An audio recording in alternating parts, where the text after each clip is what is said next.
What happens when a man is judged not by the strength of his mind or the depth of his character, but by the color of his skin and the simplicity of his clothes, on a routine transatlantic flight? A quiet passenger sat in his rightful first-class seat, unaware that the next few minutes would ignite a storm. The crew looked at him and assumed he didn't belong. Another passenger, wealthy and entitled, decided that seat was his. The staff sided with arrogance, not truth. But what they didn't know was the man they dismissed so casually was no ordinary traveler. He was a billionaire CEO, a builder of industries, a man whose silence carried more power than their demands. In just 5 minutes, everything they thought they controlled would collapse. Careers would end, reputations would shatter, and an entire airline would be forced to face the weight of its prejudice. How did a single act of quiet defiance bring an empire to its knees?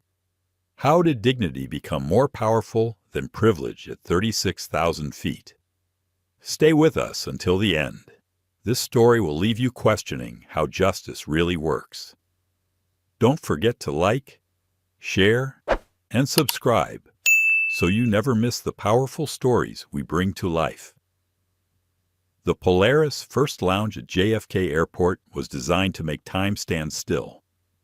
It was a space where noise softened into background murmur, where the world outside the announcements echoing through the terminal, the jostling lines at security, the endless shuffle of rolling bags faded into something distant, almost unreal.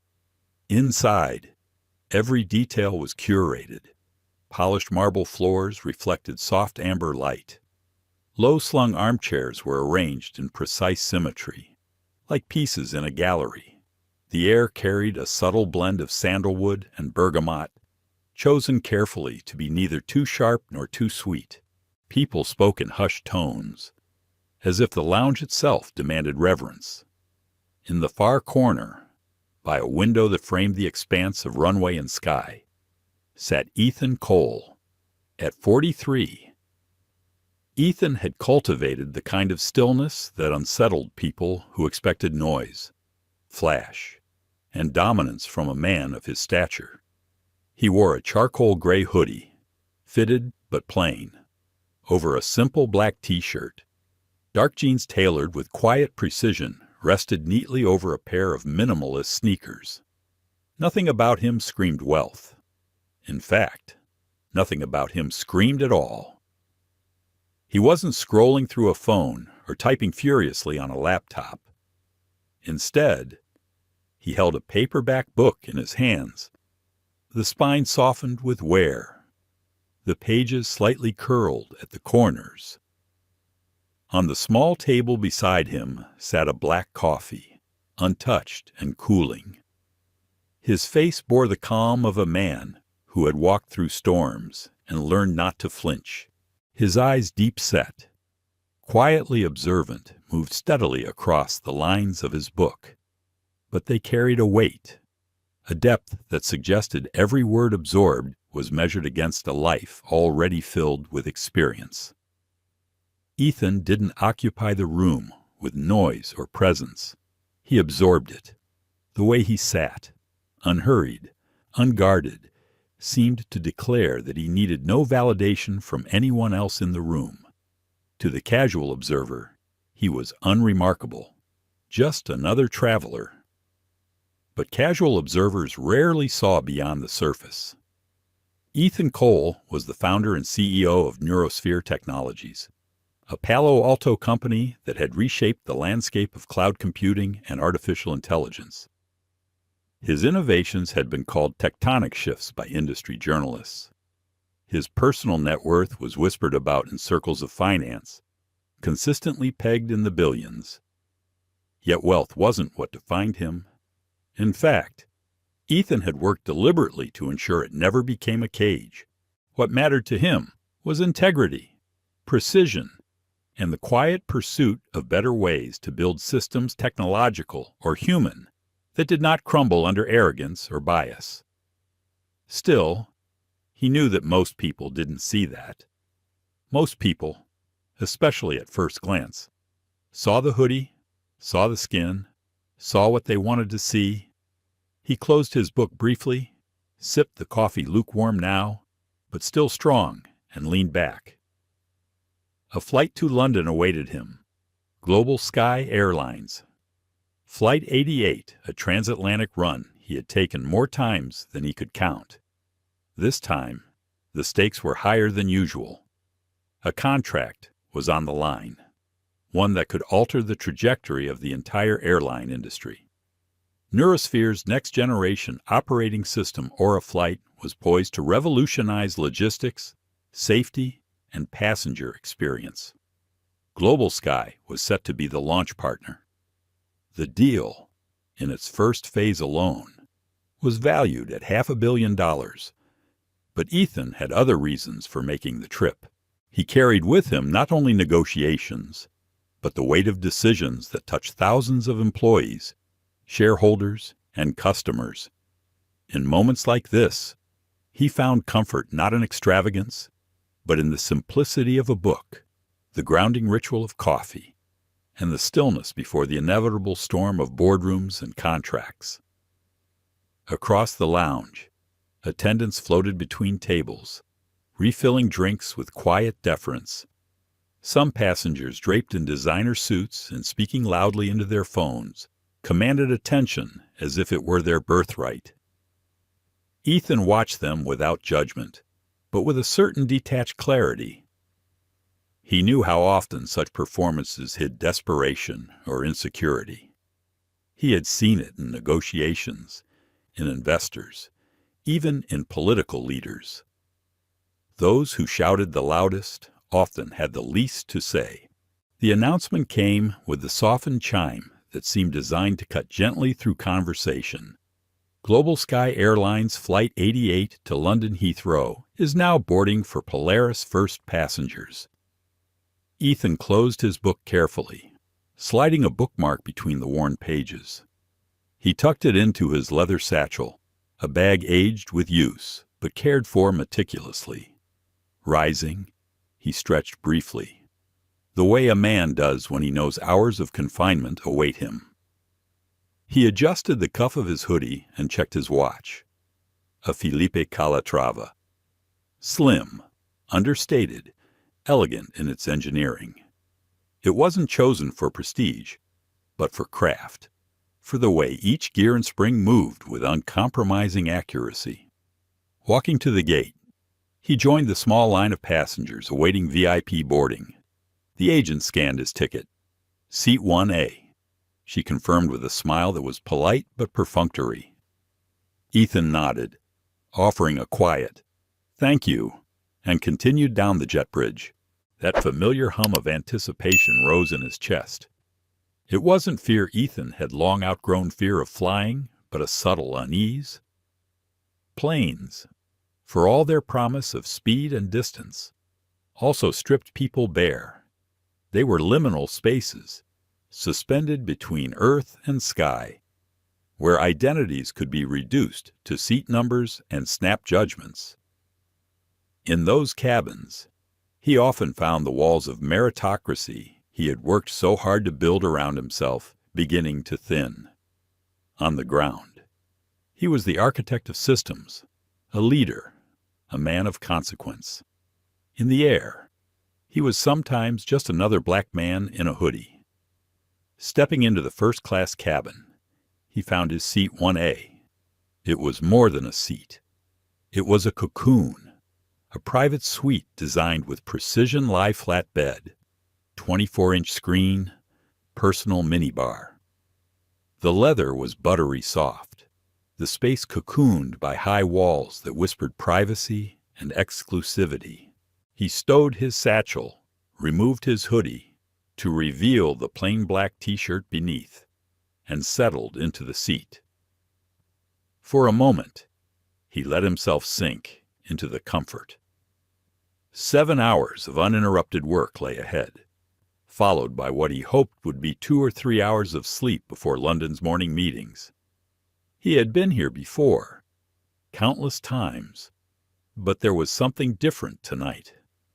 a sensation he couldn't yet name, like the subtle shift in wind before a storm. Passengers trickled in a sharply dressed Japanese couple, bowing slightly as they passed, an older British woman with silver hair and pearls, sliding gracefully into seat 2B. The choreography of boarding unfolded, a quiet dance of bags, greetings, and polite avoidance of eye contact. And then came the crew. The lead attendant entered the cabin, a woman in her late 50s with a blonde bob cut into sharp lines and a smile polished to perfection. Her name tag read Margaret Shaw. She radiated authority, the kind that comes not from warmth but from control. "Good evening, sir," she said, approaching Ethan's seat.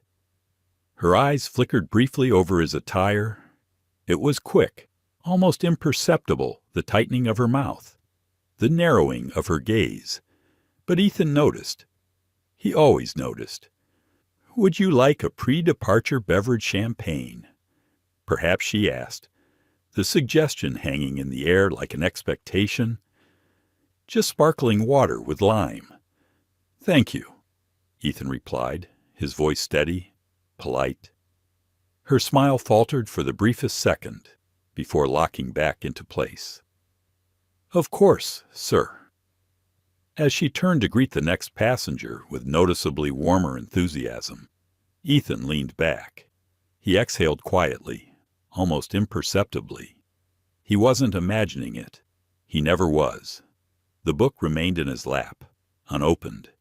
He could feel the shift in the air, subtle but undeniable. The storm was still far off, but it was coming.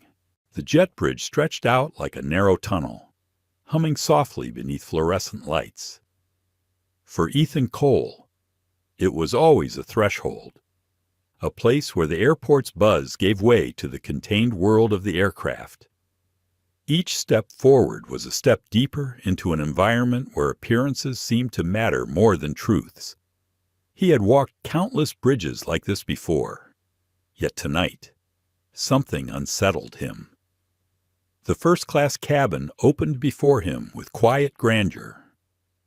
The space was hushed, insulated from the chatter of the economy section already filling behind the curtain.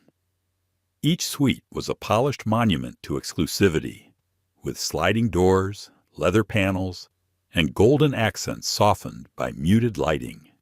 Every detail was designed to whisper one message: "You belong here." Ethan glanced at his seat, 1A, by the window, tucked into the farthest corner of the cabin. It was a space meant to be private, safe, a world within a world. He set down his satchel, the worn leather creasing slightly against the polished wood surface beside the seat. Removing his hoodie, he folded it neatly and placed it on the armrest. Beneath it, he wore a plain black t-shirt, unadorned, the kind of shirt that cost little but felt good against the skin. Sliding into the seat, he allowed his body to sink into the contours of the Italian leather. The walls curved around him in a way that offered both privacy and perspective. Through the window, he could see the faint glow of runway lights stretching toward the horizon. The hum of the engines outside was steady, a reminder of the machine's power waiting to be unleashed. A moment later, Margaret Shaw approached. She carried herself with the practiced efficiency of a veteran flight attendant. Her blonde bob barely shifted as she leaned closer. "Sparkling water with lime, as you requested," she said. The glass landed on the tray table with a muted clink. "Thank you," Ethan replied, his tone calm, even. Her eyes flicked once more to his clothes, then away, as if reluctant to dwell but unable to ignore. She adjusted her smile and moved on. To another passenger, a silver-haired woman in pearls. Margaret's tone brightened, almost melodic. "Mrs. Albright, how lovely to see you again. May I offer you champagne? We've brought on a new vintage just for tonight. The warmth, the deference. It was a performance, but not for everyone. Ethan lifted the glass of sparkling water and let the bubbles fizz gently against his lips. He wasn't surprised. He had lived too many versions of this moment, too many spaces where his presence invited scrutiny before recognition. He didn't resent Margaret, not exactly. What he resented was the system that had trained her to see certain bodies as valuable and others as questionable. More passengers filtered in. A young Japanese couple, impeccably dressed, moved gracefully into their seats with polite bows to the crew. An older man with polished shoes and a leather portfolio tucked neatly under his arm settled into 3D. The first-class cabin filled slowly, each new arrival adding to the choreography of whispered greetings and rustling bags. Then came Lena Brooks. She wasn't a passenger, but part of the crew. Younger than Margaret by decades, she wore the same uniform, but carried it differently. Her smile wasn't polished into perfection.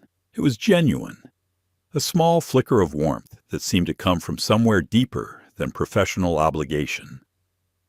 She stopped by Ethan's seat. "Mr. Cole," she said softly, "if you need anything at all, please let me know. We have a really nice dinner service tonight. The short rib is especially good." Ethan glanced up at her. Her tone was different, gentle, unforced. He nodded. "Thank you, Lena. I'll keep that in mind."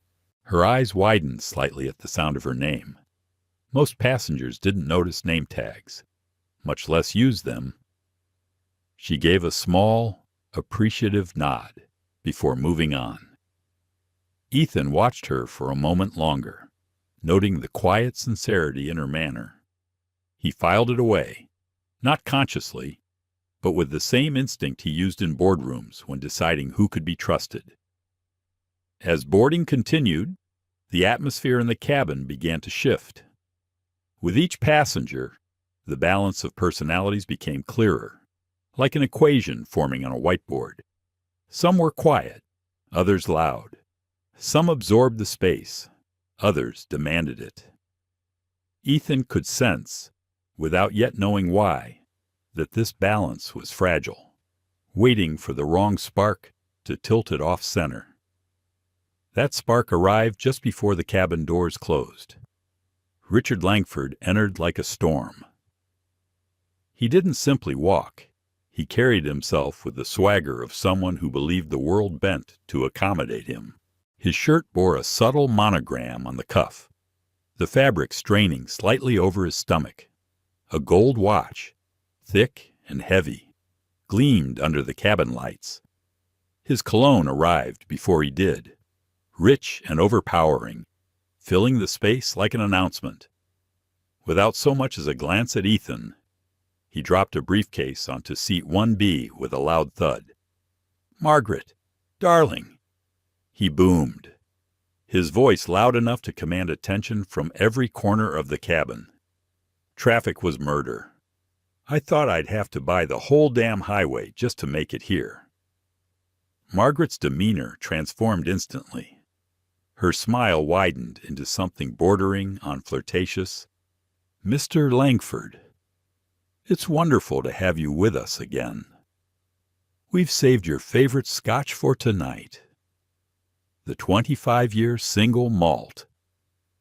Richard gave a grunt of approval, finally casting a dismissive glance at Ethan. His eyes scanned Ethan's plain black shirt and jeans, lingering for a moment before moving on. The sneer was subtle but unmistakable, as if he had just sized up a piece of furniture and found it unworthy of attention.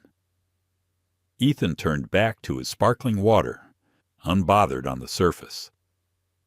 But inside, a familiar tension stirred. He had dealt with the men like Richard his entire life, loud, entitled, so certain of their importance that they mistook arrogance for authority.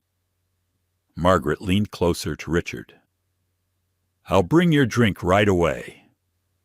As she disappeared toward the galley, Richard settled back, stretching his legs wide into the space between the two front suites. He pulled out a tablet, tapped it aggressively, and began muttering about market updates. Every few seconds, he let out a chuckle at something only he could see. Ethan reopened his book, but his eyes weren't moving across the page. His attention lingered on the undercurrents around him, the way Margaret's tone shifted, the way Richard's presence seemed to tilt the air itself. He didn't know yet where it was leading, but the storm he had sensed in the lounge was closer now. The cabin door sealed shut with a mechanical hiss. The plane began to push back, the soft rumble of engines building beneath them. Overhead bins clicked closed, safety announcements played, and the choreography of departure unfolded like ritual. Passengers buckled in, attendants moved with efficiency, the engines roared to life. Ethan closed his eyes briefly, letting the vibration of the aircraft wash over him. He wasn't afraid, but he was wary. He had felt this pattern before. The shift from quiet observation to confrontation. He knew too well how thin the veneer of civility could be when tested. The wheels began their slow roll across the tarmac. Out the window, lights flickered past, growing faster as the plane gathered speed. The cabin tilted back, pressing passengers into their seats as the aircraft lifted into the night sky. Well. Beside him, Richard raised his glass of scotch, already poured by Margaret with reverence.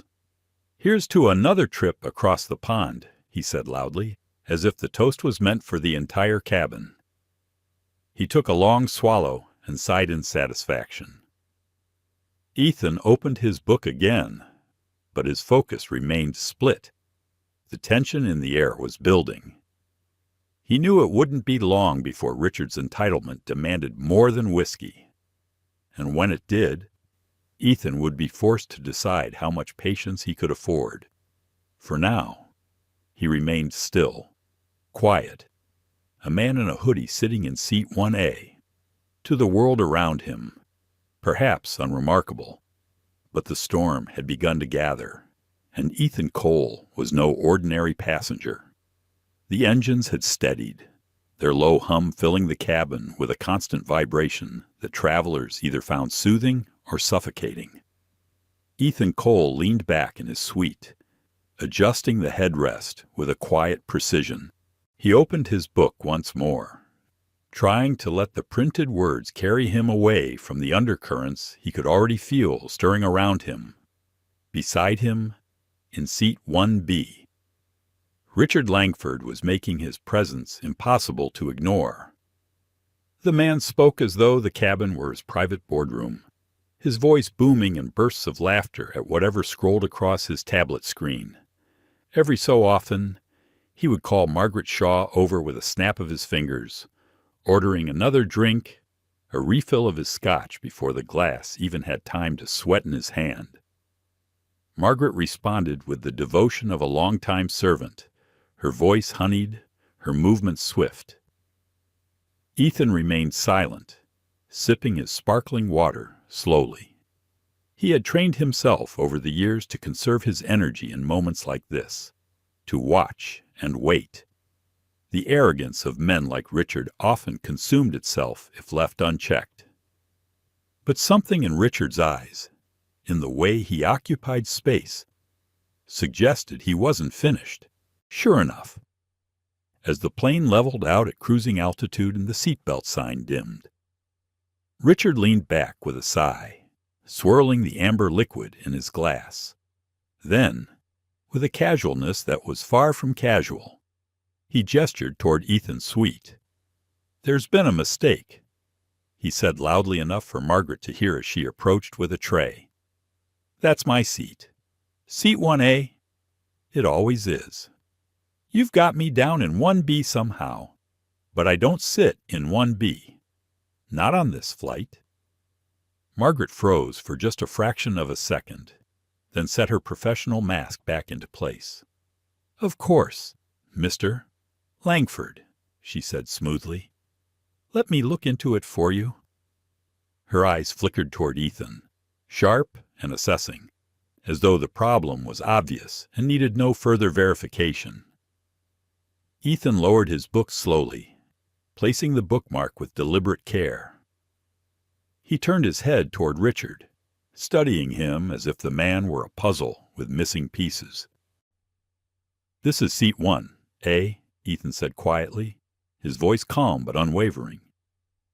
"It's the seat assigned on my boarding pass. You're welcome to confirm with the manifest." Richard gave a short, ugly laugh. "Look at you. You think you belong there? I've flown this route twice a month for 10 years. That seat is mine. They must have had a glitch in the system. Put you here by mistake." Margaret stepped in, her tone gentle but firm, directed not at Richard, but at Ethan. "Sir, Mr. Langford is one of our most valued passengers. He always requests this seat. It's likely just a small error. If you wouldn't mind moving, we have another first-class suite available in 4D. It's still very comfortable." Ethan's gaze lingered on her for a moment. He saw the calculation in her eyes, the way she had already weighed one passenger's importance against the others. He exhaled slowly. "I'm not interested in 4D. I paid for 1A. It's my seat, and I intend to stay here." The cabin seemed to tighten around them. Conversations quieted. The silver-haired woman in 2B shifted uncomfortably, pretending to read a magazine. The young Japanese couple exchanged glances. Everyone could feel the sharpness of the moment. Richard chuckled again, but there was no humor in it. "Don't make this difficult, son. I'll even buy you a drink if you just take the other seat and let me have what's mine." The word landed with a weight Ethan knew all too well. Son. Not the casual familiarity some men tossed around, but a deliberate diminishment, a reminder of hierarchy. It dripped with racial undertones that were impossible to miss. Ethan felt the anger stir, sharp and cold, pressing at the edges of his composure. He looked Richard directly in the eye. "My name is Ethan Cole. I'm not moving." His tone was low, steady, final. "If you believe there's an error with your ticket, that's a matter for you and the airline. It doesn't involve me." Margaret's smile tightened into something brittle. She wasn't used to being challenged, not in her domain, not in her carefully curated cabin where every interaction was meant to be controlled. Her jaw clenched as she turned toward Richard. "I'll speak with the captain," she said quickly. "We'll sort this out." Richard smirked, settling deeper into his seat as if victory were already assured. "See, common sense will win out." He raised his glass, swallowing the rest of his drink in a single gulp. Ethan didn't respond. He simply reopened his book, his eyes scanning the page, though the words slipped past without meaning. Inside, his thoughts churned. He could press the point, he could escalate, demand respect, force the truth into the open. But what would it cost a scene, a delay, a spectacle in which he would be painted as the problem, the troublemaker, the man in the hoodie who couldn't follow instructions? The cabin was silent now, except for the faint hum of the engines. Passengers stole glances, curiosity battling with discomfort. Lena Brooks, hovering near the galley, looked pale, her hands clasped together. She had seen the manifest herself. She knew Ethan was in the right, but she also knew the hierarchy of the crew, the weight of Margaret's authority, and the futility of crossing it. Minutes stretched. Ethan turned another page, the act deliberate, a statement of patience. He wasn't going to give them the satisfaction of anger. He had fought too many battles like this to waste energy on the surface fight. The storm, he knew, was only beginning. A few rows back. Margaret leaned into the interphone, her voice low as she called for the captain. She was confident he would back her. He always did. In her mind, the matter was simple. Richard Langford was wealth, loyalty, status. Ethan Cole was an anomaly, a disruption, someone who didn't fit the picture of 1A. She returned moments later, her face composed, though her eyes betrayed a flash of triumph. "The captain will be here shortly," she said. The words weren't for Ethan. Not really. They were for Richard, a reassurance that order would soon be restored. Richard grinned, tapping his empty glass against the tray table. "Told you, son. Some people have to learn the hard way." Ethan turned another page in his book. Though he didn't look at it, his calmness was sharper than any anger could have been. It unnerved those who mistook quiet for weakness. When Captain Harris finally entered the cabin, the tension snapped taut. He carried himself with the authority of a man who had flown for decades, his salt and pepper hair neatly combed, his uniform immaculate. He scanned the scene quickly, Margaret standing stiffly, Richard smirking in satisfaction, Ethan seated in silence. "Gentlemen," Harris began, his tone weary but firm, "I understand. There's a seating issue here." Margaret jumped in immediately. "Captain, Mr. Langford's usual seat, 1A, appears to have been assigned incorrectly. This gentleman," she gestured toward Ethan without meeting his eyes, "is refusing to move to another available suite." Harris looked at Richard, who gave a helpless shrug, then at Ethan. His eyes lingered a moment longer on the hoodie, the jeans, the absence of ostentation. Something in his expression hardened. "Sir," Harris said to Ethan, his voice tight, "we're on a schedule. To de-escalate this situation, I'm going to have to ask you to move to 4D. It's still a premium suite. You'll be comfortable there." Ethan closed his book, resting it on his lap. He met the captain's gaze steadily. "With respect, Captain, this is my assigned seat. I selected it weeks ago.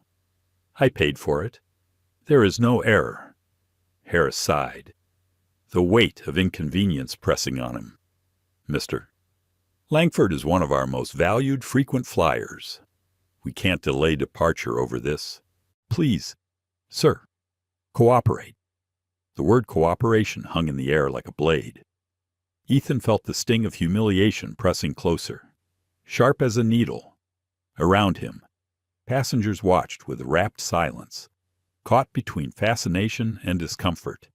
Inside, Ethan's thoughts wrestled. He could refuse, force them to act, let the situation explode into spectacle. Or he could yield, knowing that true power didn't always come from resistance in the moment.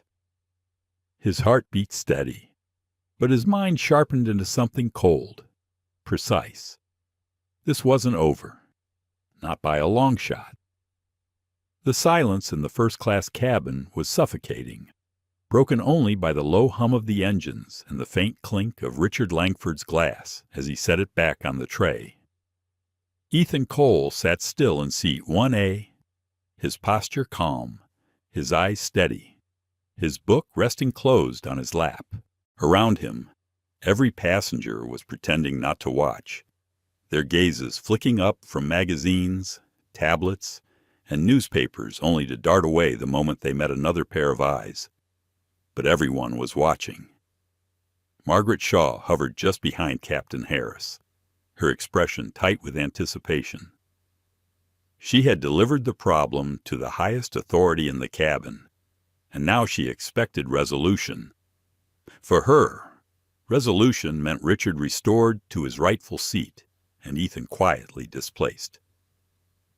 Captain Harris shifted his stance, folding his arms as he looked down at Ethan. "Sir," he said, his voice clipped, "this is not optional. We need your cooperation to move you to seat 4D. Failure to comply with crew instructions can result in being removed from this flight." Ethan's gaze didn't waver.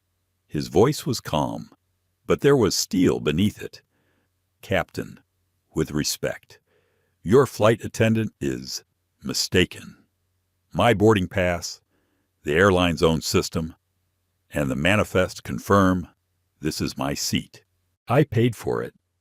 I selected it weeks ago. If there is an error, it is not mine." The words landed with quiet precision.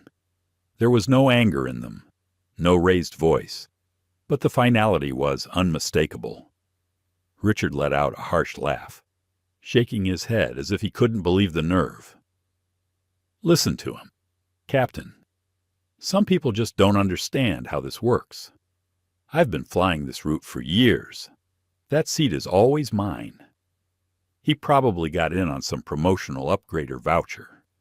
He glanced sideways at Ethan, his smirk curling. "Nothing wrong with that, son. But you need to know your place." The word cut through the air like a whip. Lena Brooks, standing in the galley, flinched visibly. The Japanese couple exchanged uneasy looks. The silver-haired woman in 2B lowered her magazine, her lips pressing into a thin, disapproving line. Ethan's jaw tightened for a fraction of a second, but his voice remained steady. "My place, Mr. Langford, is the seat I purchased. Nothing more, nothing less." Captain Harris exhaled sharply, glancing at Margaret, who stood ready to enforce his words. "Sir, we can't delay departure any further. I am giving you one last chance to move voluntarily. Otherwise, I will classify you as a non-compliant passenger and return this plane to the gate." The threat was clear. Being labeled non-compliant would mean being escorted off the aircraft by security, humiliated in front of cameras and phones, his reputation dragged into the spectacle. Ethan weighed the words carefully, the implications stretching far beyond this cabin. He thought of the meetings waiting for him in London, the negotiations that could not be delayed. He thought of the headlines that would twist the story, painting him as a disruptive passenger instead of the man who had been wronged. Inside, his thoughts wrestled. Part of him wanted to resist, to make them see, to force the truth into the open no matter the cost. But another part, colder and sharper, whispered patience. There were ways to fight battles that didn't require raising one's voice. He looked directly at Captain Harris. "Are you telling me officially that I am being ordered to vacate my assigned and paid-for seat, not for safety, not for security, but to accommodate the preference of another passenger?" Harris hesitated. The precision of the question cut into him like a blade. He knew the regulations. Passengers could only be removed for safety or security reasons. Customer service disputes didn't qualify. For a moment, he faltered, but then he straightened, his pride refusing to bend. "I am instructing you to move to 4D in order to resolve a service issue," he said firmly.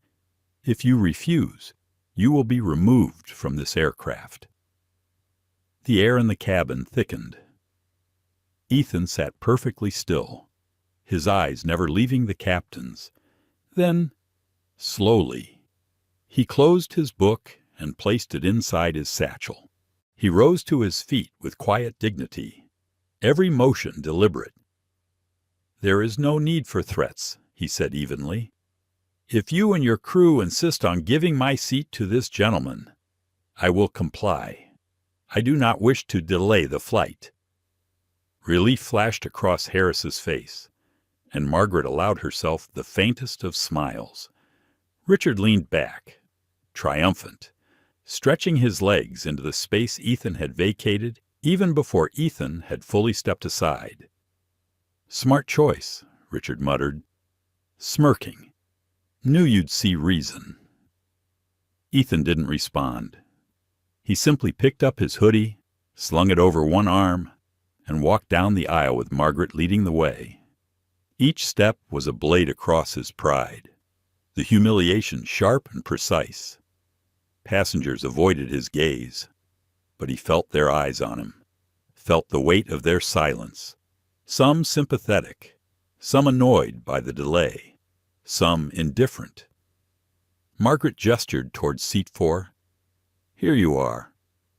"Sir, enjoy your flight," she said, her voice thick with false sweetness. Ethan slid into the seat without a word, pulling the door of the suite half closed behind him. The walls offered privacy, but not enough to shield him from the echo of Richard's booming voice at the front of the cabin. "Thank you, Margaret. Utterly professional, as always. Put this one on my tab." The sting burned deeper than the displacement itself. It wasn't about the seat anymore. It was about the casual dehumanization, the way an entire system had seen him not as a customer, not as a man of consequence, but as an anomaly to be corrected. He leaned back in his new seat, eyes closed for a moment. Anger pulsed through him, cold and sharp, but beneath it was something steadier. Resolve. He reached into his satchel and drew out his phone. The aircraft's Wi-Fi connection blinked online, a lifeline stretching across the Atlantic. His fingers moved with precision across the screen. An email, concise and direct, to his COO and CFO.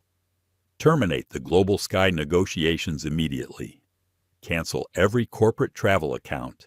Liquidate every share of their stock holdings. His words were surgical, his tone clinical. There was no anger in the email, only finality. When he pressed send, he felt the first ripple of consequence begin its journey across the digital ether.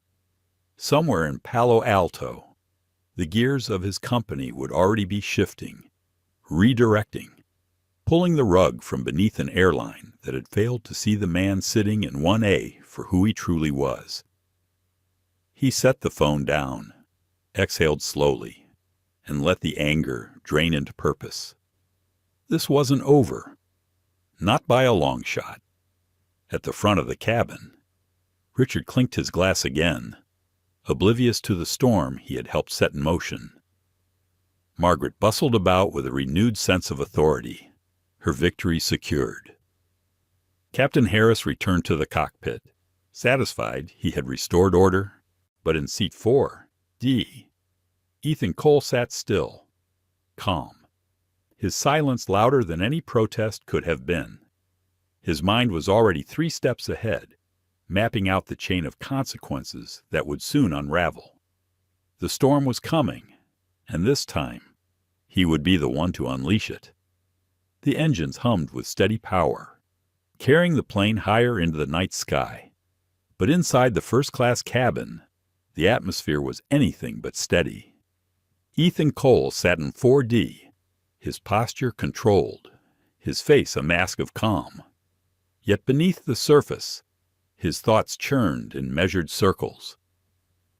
Every detail of what had just unfolded replayed in his mind the smirk on Richard Langford's face, the quiet triumph in Margaret Shaw's eyes, the weight of humiliation pressing against his chest as he had walked down the aisle under the gaze of strangers. For most passengers, the confrontation had ended the moment Ethan yielded. To them, the matter was settled, order restored, the powerful man in 1A satisfied, the flight moving on. But for Ethan, it had not ended. It had only shifted. In the galley. Lena Brooks stood motionless for several seconds after Ethan sat down. She had checked the manifest herself earlier, seen the assignment with her own eyes. Seat 1A belonged to Ethan Cole, not Richard Langford. She knew it. But her hands had stayed frozen at her sides when Margaret and the captain pressed their version of reality. Her lips parted, ready to speak, but fear of reprisal silenced her. She was new, still building her career, and Margaret's shadow was long. She glanced toward Ethan's new seat, her heart tightening. His calmness unnerved her. Most passengers would have shouted, demanded, raged. He had done none of that. He had surrendered with dignity. But it was a surrender that carried something else, an undercurrent of power. As if he knew he was not the one truly losing. Up front, Richard lounged in his newly claimed seat, laughing loudly at something on his tablet. He had ordered another scotch, and Margaret delivered it with the deference of a servant to a king.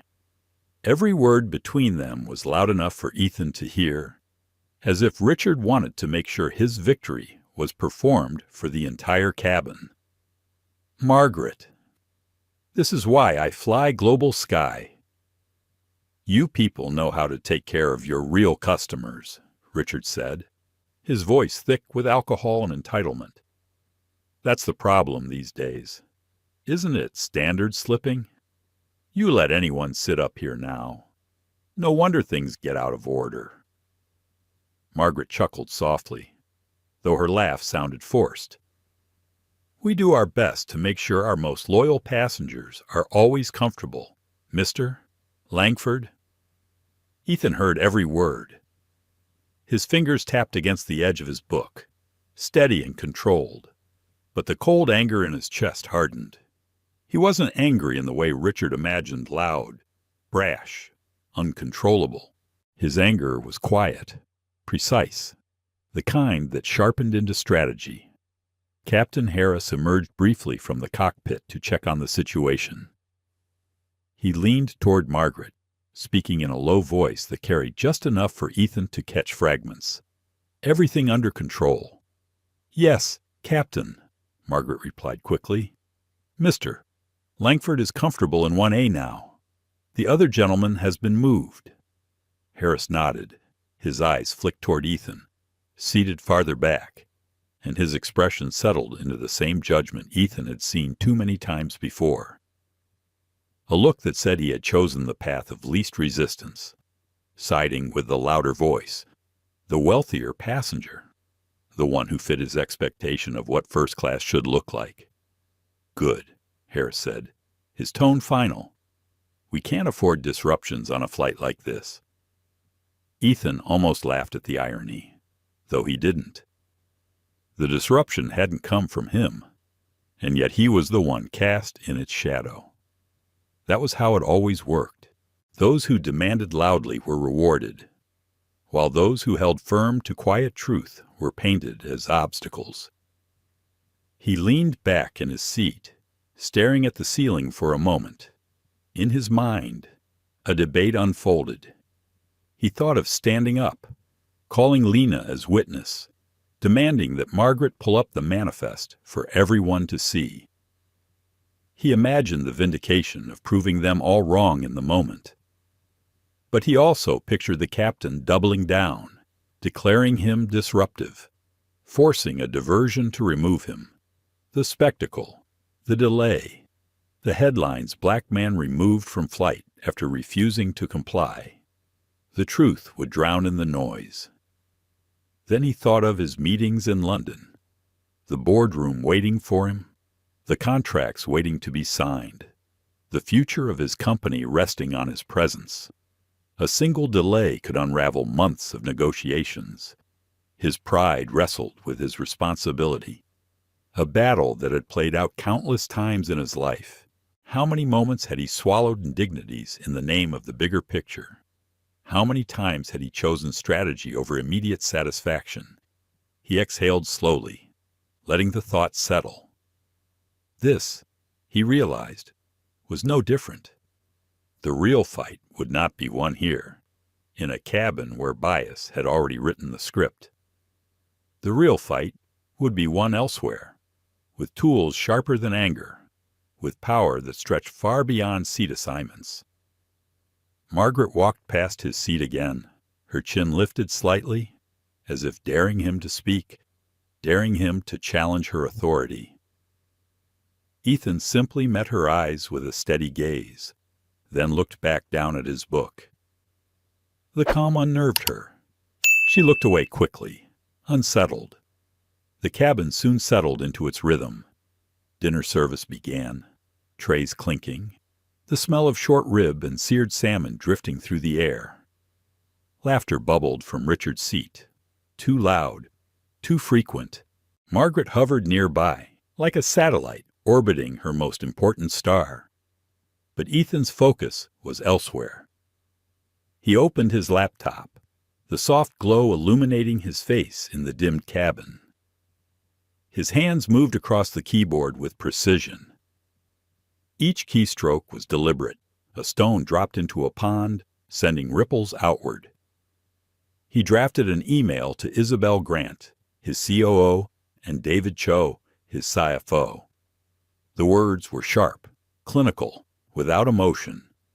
Terminate all negotiations with Global Sky Airlines. Liquidate corporate holdings. Cancel every employee travel account effective immediately. The justification was simple, a fundamental misalignment of values, an unacceptable standard of customer service witnessed firsthand.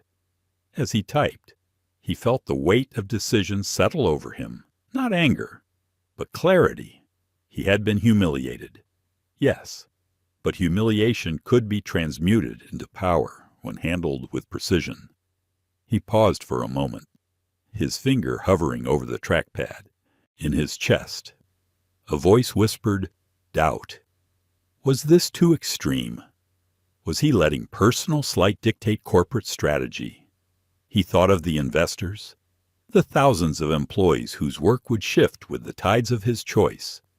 Was he punishing an airline for the actions of a few? Or was he holding an entire system accountable for the culture it allowed to thrive? The answer came not as a burst of certainty, but as a slow, steady truth. Systems were made of people, and when people in positions of authority showed who they were, it reflected the system that empowered them. To ignore that would be to condone it. He pressed send. The email left the plane in a burst of wireless signal, vanishing into the network, landing in inboxes thousands of miles away. In Palo Alto, Isabel and David would already be moving. Ethan knew them well enough to picture it. Isabel reading the message, her jaw tightening with resolve. David picking up his phone to make the first of many calls that would shift millions in the market. Ethan closed the laptop slowly and leaned back in his seat. Around him, the cabin continued as if nothing had changed. Passengers dined. Flight attendants moved gracefully. Richard laughed, but beneath the surface, something seismic had shifted.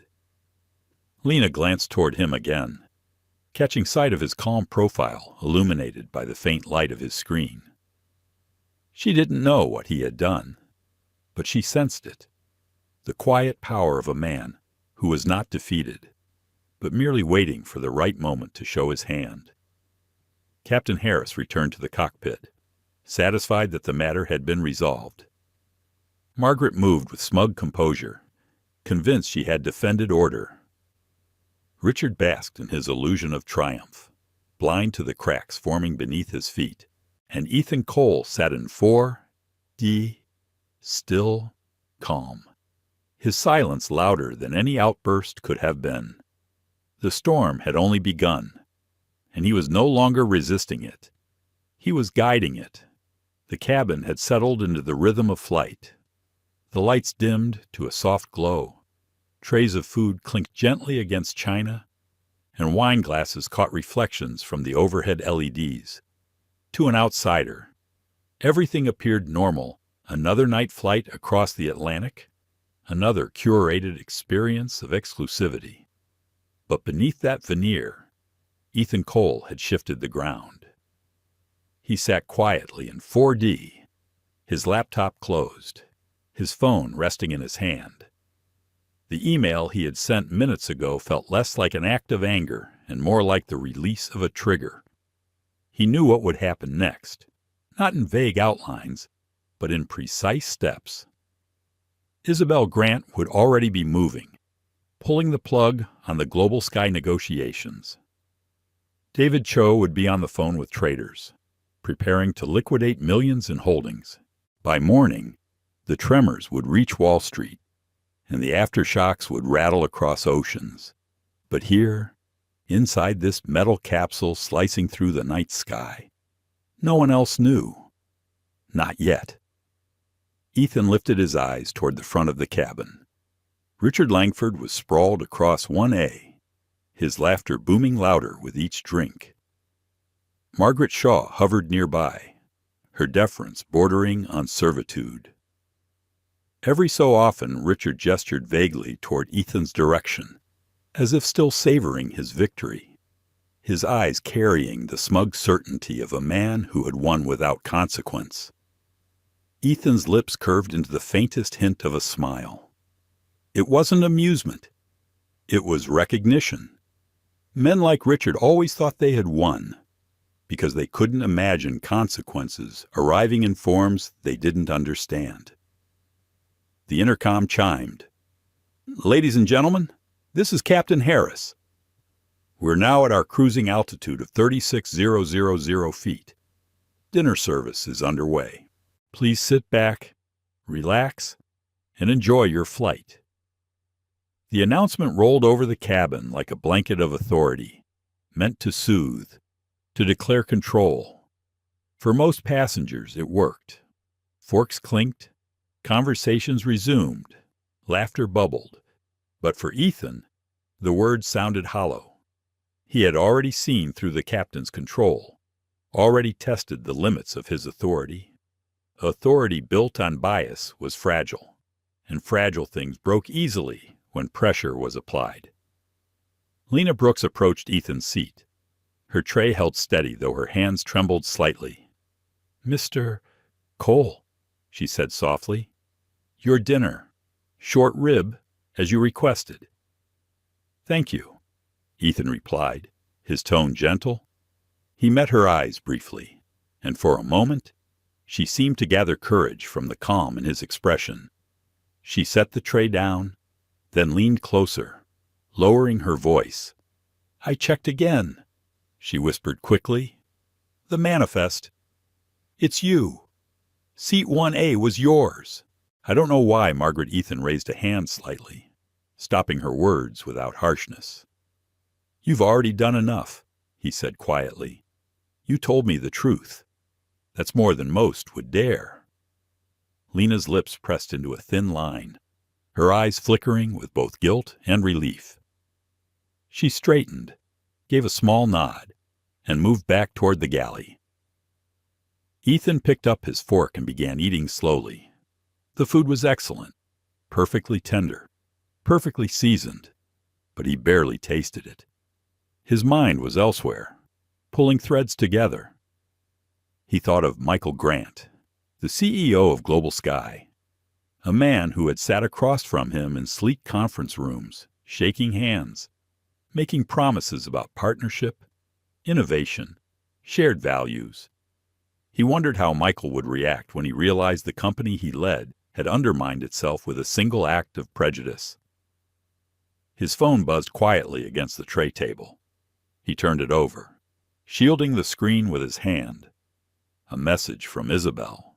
Short, sharp, efficient done. Press release drafted. David liquidating shares at open. Expect market to react immediately. We'll send draft for review before 9 Ethan exhaled slowly, almost a sigh.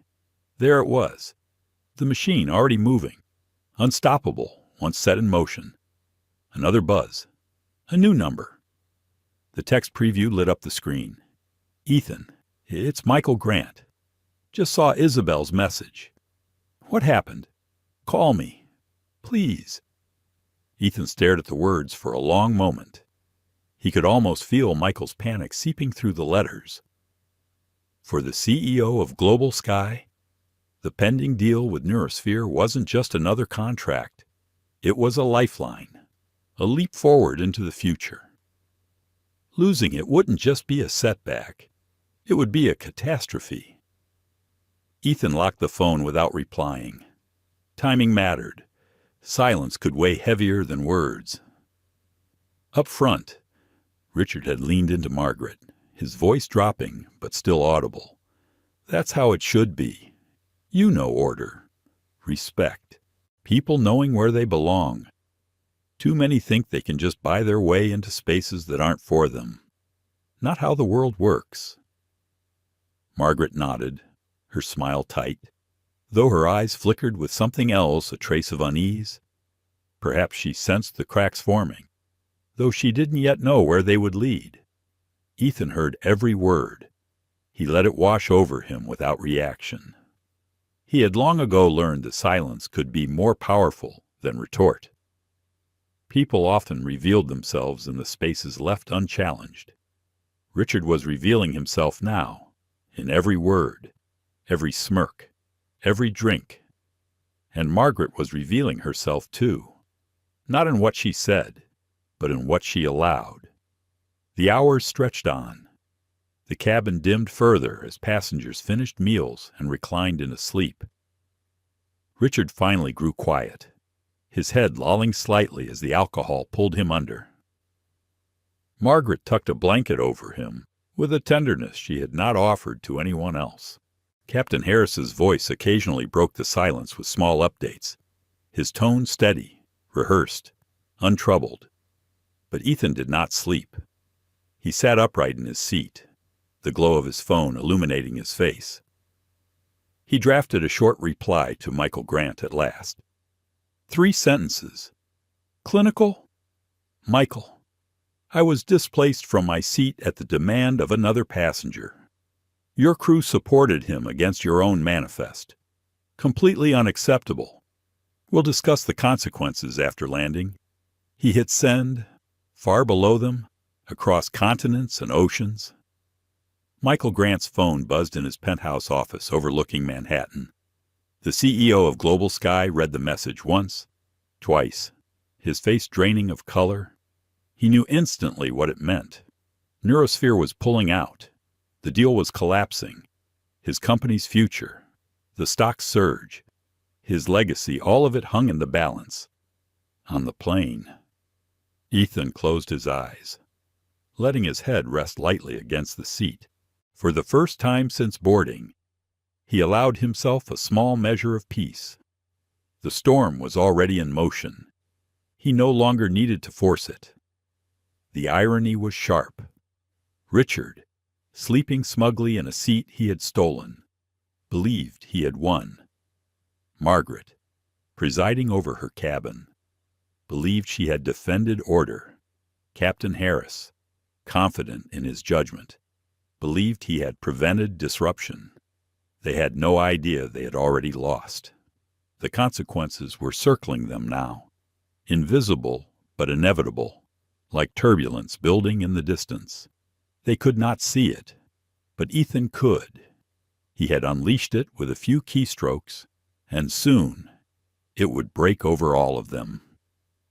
He opened his eyes, looking out the window. Clouds rolled beneath them like waves of white stone, the moonlight casting a silver glow across their peaks.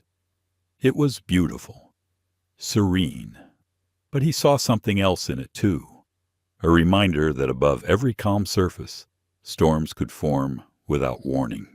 Ethan whispered to himself, so softly no one else could hear, actions have consequences. And with that, he closed his eyes again. Not to sleep, but to wait. At 36,000 feet, the cabin seemed calm. The glow of reading lights dotted the darkness like stars. The hum of engines steady and unbroken. Most passengers had reclined into their suites, eye masks on, blankets pulled up. To anyone glancing in, the flight looked routine, serene. But beneath the surface, pressure was building. A storm, invisible, but very real. In seat 4D, Ethan Cole remained awake. He had closed his eyes, but not in sleep. His mind worked in layers, shifting between the humiliation of being displaced, the quiet satisfaction of the email he had sent, and the anticipation of what would come next. He knew that by now Isabel Grant and David Cho would be moving swiftly. Global Sky Airlines, a company that had treated him as an anomaly, was about to feel what it meant to underestimate him. His phone buzzed again. Another message from Michael Grant. This time longer, more desperate. Ethan, I need to understand. Please call me immediately. If there was an issue, I will address it. Don't let this end everything we've built. Ethan let the screen go dark without answering. Timing mattered. Silence was more powerful than any immediate response. It forced the other side to sit in uncertainty, to sweat, to realize the weight of their mistake before they even heard the words. Up front in the cockpit, Captain Harris had just received a direct call on the satellite line. The voice on the other end was one he recognized immediately, Michael Grant himself. The CEO's tone was clipped, furious, almost frantic. "Robert," Michael said without preamble, "do you have any idea what you've done?" The captain stiffened. "Sir, we had a seating conflict. I resolved it. No safety concerns. Just a matter of customer service." "No safety concerns," Michael's voice cut like glass. "That man you moved, the one you threatened to classify as non-compliant, was Ethan Cole. The Ethan Cole, Neurosphere's CEO. The man who was about to sign the single most important contract in this airline's history." The words hit Harris with the force of turbulence. For a moment, his mouth went dry. He had heard the name before, in business news, in briefings about upcoming partnerships, but he hadn't recognized the quiet man in the hoodie as someone of such stature. "Mr. Grant, I didn't know," he stammered. He didn't present himself like what Michael snapped, like someone who belonged in first class, like someone who could buy this entire airline twice over. "Do you realize what this mistake is costing us right now? Shares are going to crash in the morning. Neurosphere is pulling out. If I can't repair this, Global Sky will lose $500 million before noon tomorrow." Captain Harris sat frozen, the magnitude of his misjudgment crashing over him. In his mind, he replayed the scene, Margaret insisting, Richard demanding, the quiet defiance in Ethan's eyes. He had chosen what seemed like the easy resolution. Now it was becoming the ruin of his career. "Here's what you're going to do," Michael continued, his voice like a blade. "You will turn that plane around. You will tell the passengers there's an operational issue. When you land, you will keep everyone seated until I arrive. And then you and your entire crew will face the consequences in front of the man you humiliated. Do I make myself clear?" Harris swallowed hard. "Turn around, sir. We're already hours over the Atlantic. I don't care if you're halfway to the moon." Michael barked. "You will turn that plane around and get back to Newark. If you fail, you can consider your license, your pension, your reputation gone. The board will have your head before dawn." The line went dead, leaving the cockpit in heavy silence. First Officer Ramirez looked at him, eyes wide. "Captain, are we really going back?" Harris pressed a hand to his forehead, the weight of humiliation and inevitability pressing down. "Set a course reversal," he said quietly. "We're going home." Moments later, the soft chime echoed through the cabin. Passengers stirred as Captain Harris's voice filled the speakers, strained and uneasy. "Ladies and gentlemen, this is your captain speaking. I regret to inform you that due to an unforeseen operational issue requiring immediate attention, we are unable to continue to London. We will be returning to Newark Liberty International Airport. I sincerely apologize for this extreme inconvenience. Our crew will provide updates as they become available." The announcement landed like a thunderclap. Passengers sat upright, whispers rising into questions. A businessman in 3D muttered in disbelief, "Operational issue." over the ocean. They're turning us back. The silver-haired woman in two. Bea pressed her hands to her pearls, her lips tightening in alarm. The Japanese couple exchanged anxious words in hushed tones. Even the usually unflappable Richard jerked upright, his glass nearly tipping. Turning around, absolutely not. I have a board meeting tomorrow. This is unacceptable. Margaret's face drained of color. She had expected victory, not reversal. She hurried down the aisle, assuring passengers with words she didn't believe herself. It's precautionary, just precautionary. Nothing to worry about. But her own eyes flicked toward Ethan's seat, and for the first time, she saw something that chilled her more than turbulence ever could. Ethan wasn't alarmed. He wasn't asking questions or protesting. He sat with his eyes closed, his posture calm, his breathing even. He looked like a man who already knew the outcome, like someone waiting for a plan to unfold. A knot of fear twisted in Margaret's stomach. She pushed it down, telling herself it was coincidence, that the return was unrelated, that Ethan was just another passenger. But the seed of doubt had been planted, and it would not leave her. Richard, meanwhile, was seething. "Margaret," he barked, his voice filling the cabin. "Find out what's going on. Get the captain out here. I demand an explanation. I'll check." "Mr. Langford," she replied quickly. Though her voice wavered, Ethan finally opened his eyes. He looked toward Richard, then at Margaret, his expression unreadable. There was no gloating, no triumph, only a stillness that unsettled them both. Lena Brooks, standing near the galley, caught Ethan's gaze for a fleeting moment. In that glance, she saw what Margaret was beginning to fear. This wasn't coincidence.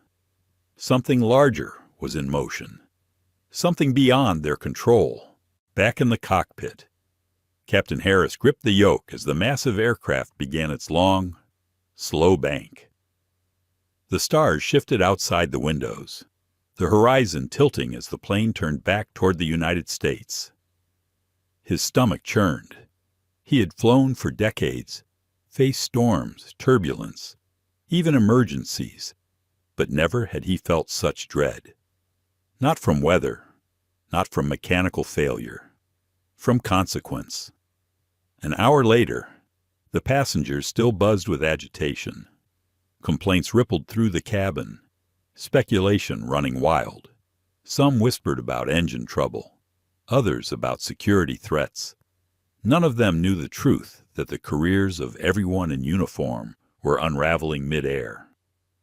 Margaret moved mechanically, her smile brittle, her reassurances hollow. Richard fumed loudly, calling the situation outrageous. But every time Margaret passed 4D, she felt the calm presence radiating from Ethan's seat. It unnerved her more than Richard's anger, more than the captain's tension. It was the calm of a man who held the real power.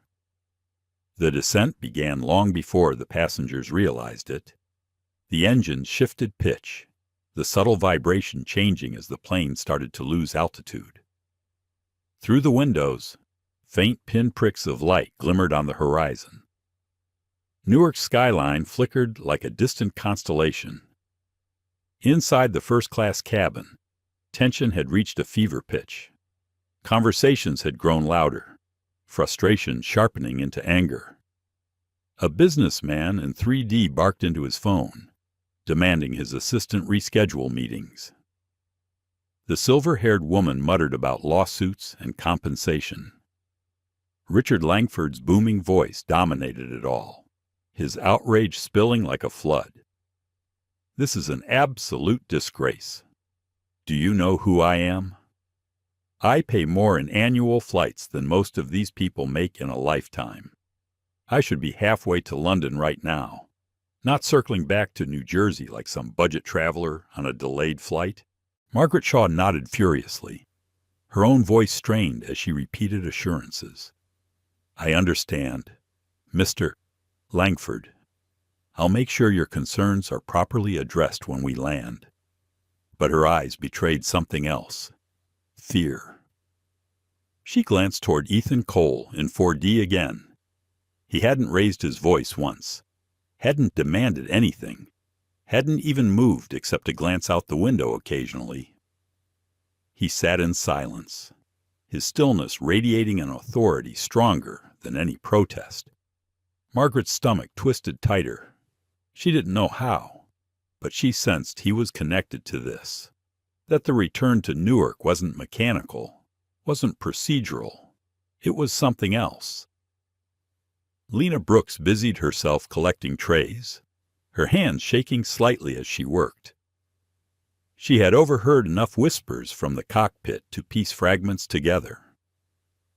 The CEO himself had called. Orders had come down with a weight that made the captain pale. She didn't know the whole truth, but she could feel it pressing in the cabin like air before a storm. The chime sounded overhead. Captain Harris's voice filled the space, brittle around the edges. Ladies and gentlemen, we are beginning our descent into Newark Liberty International Airport. Please remain seated with your seatbelts fastened. Cabin crew, prepare for landing. Gasps and curses rippled through the cabin. Newark, someone exclaimed. We turned all the way back. Yes, sir, Harris said, his voice thin. We will be on the ground shortly. Richard slammed his glass down on the tray table, amber liquid splashing onto the carpet. This is outrageous. I'll have their jobs, every last one of them. They'll never fly again after this incompetence. Ethan turned his head slightly, studying Richard for a brief moment. The man's face was flushed, his arrogance burning even brighter now that it was fueled by alcohol and frustration. He had no idea the jobs he threatened were already gone, not because of his words, but because of Ethan's silence. The plane touched down with a heavy thud, tires screeching against the runway, a chorus of relieved sighs mixed with groans of frustration. The aircraft slowed, taxiing toward a remote stand far from the main terminal. That alone told passengers something was unusual. The seatbelt sign chimed off, but no one moved. The jet bridge never approached. Instead, a set of rolling stairs connected to the L1 door, illuminated by flashing red and blue lights outside. Passengers craned their necks, murmuring in confusion. Then came the announcement, this time from Harris, but with a tone of defeat. Ladies and gentlemen, for operational reasons we ask that all passengers remain seated. Do not gather your belongings until further instruction. Thank you for your cooperation. The murmurs rose to sharp questions, irritation boiling over. But Margaret had gone pale. She knew what was happening now. She looked down the aisle, her breath shallow, her hands trembling. She had spent decades in this uniform, decades in control of cabins like this one. Tonight, she felt control slip away like water through her fingers. The door opened. A gust of cool night air swept in, carrying with it the heavy footsteps of authority. Michael Grant entered the cabin flanked by two senior executives in dark suits and a trio of HR staff carrying folders. His face was hard, grim, and set in lines of fury. He didn't acknowledge Richard. He didn't glance at the passengers. He walked directly to seat 4D. The cabin was so silent that every step seemed to echo. Mr. Cole, Michael said, his voice low but carrying through the space. On behalf of Global Sky Airlines, I offer you my deepest, most sincere apology. What happened on this flight is unacceptable. I am here to make it right. Every head turned. Gas rippled through the cabin. Richard's mouth fell open, the color draining from his face as realization began to dawn. Margaret's knees weakened beneath her. The truth she had been pushing away all evening broke through like a flood. Ethan regarded Michael with a steady gaze. He didn't speak, didn't nod. He simply let the silence weigh heavy. Michael turned then, his expression hardening as his eyes locked on Captain Harris and Margaret. "Captain Harris, Flight Attendant Shaw, step forward." The captain rose slowly, his face ashen. Margaret's legs carried her like they no longer belonged to her. They stood before Michael like soldiers awaiting judgment. "Hand over your wings and your IDs," Michael said, his tone flat, merciless. Harris fumbled with the pin on his chest, his hands trembling. Margaret reached into her pocket, her fingers numb. They handed the items over, the silence of the cabin amplifying every movement. "You are both terminated from your employment with Global Sky Airlines. Effective immediately," Michael declared, his voice carrying like a gavel strike. "Your actions on this flight have caused irreparable damage. You will be escorted from this aircraft tonight. Your careers in aviation are over." Margaret let out a strangled sound, a mix of disbelief and horror. "But Mr. Grant, You were just discriminating against a paying passenger," Michael snapped, his fury spilling at last. "And you, Captain, backed her up without question. You threatened a man with removal for sitting in his rightful seat. Do you understand what you've cost us $500 million? The future of this airline, and your arrogance nearly destroyed it before the deal was even signed." The passengers sat frozen, watching the public execution of authority. Even Richard had fallen silent, his earlier bluster shriveled into shock. Michael turned his gaze to the rest of the crew. "As of now, every member of this crew is suspended pending full investigation. Remain seated until HR provides instructions. Whether any of you ever wear this uniform again will depend on the outcome." Lena's breath caught in her throat. Her heart pounded as fear and guilt collided. But Michael's eyes softened, just for a fraction of a second, when they fell on her. Finally, Michael's gaze landed on Richard. The hedge fund magnate shifted uncomfortably, his arrogance slipping. "And you," Michael said with undisguised contempt, "your behavior tonight was disgraceful. You instigated this entire disaster. Consider your executive platinum status revoked. You are permanently banned from Global Sky Airlines. You will not set foot on one of our planes again." Richard's mouth opened, but no words came. For the first time, his wealth, his influence, his loud demands meant nothing. He sat like a man stripped bare, reduced to silence. Security officers boarded quietly. They escorted Margaret and Harris down the stairs into the harsh glare of the floodlights, their faces pale, their careers finished. The rest of the crew sat in silence, their fates uncertain. Michael turned back to Ethan, his tone softening. "Mr. Cole, a car's waiting for you outside. Or if you prefer, we can arrange a private jet to London immediately. Whatever you require, it is yours." Ethan rose slowly, retrieving his satchel and hoodie from the suite. He looked Michael in the eye. "A hotel will do. Tomorrow. We'll discuss what comes next." Michael nodded quickly, relief flickering across his features. Ethan walked down the aisle, past the stunned faces of passengers, past Richard's hollow eyes, past the trembling crew. His steps were unhurried, steady, as if he carried no weight at all. But in his silence, every person watching understood. He carried more power than anyone in that cabin had imagined, and he had just reminded them of it.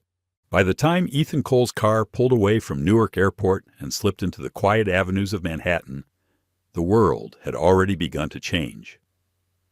He checked into a hotel overlooking the skyline, the city's lights shimmering in the window. but his phone vibrated with a rhythm that told him privacy was already slipping away. Someone on the flight had recorded everything. Not the entire confrontation, not the quiet defiance or the whispered exchanges, just the critical moment. Michael Grant boarding the aircraft, the fury etched on his face, the words ringing clear in the hushed silence. "Hand over your wings. You are both terminated." The clip was less than 2 minutes long. Grainy, shot from the side, muffled in parts, but it carried a force no carefully crafted press release could match. It hit social media before Ethan had even set his bag down. Within an hour, it had millions of views. By dawn, it was everywhere. Headlines flashed across screens. Black CEO humiliated on global sky flight. Crew fired on board. Passenger discrimination costs airline $500 million. When karma arrives at 36,000 feet.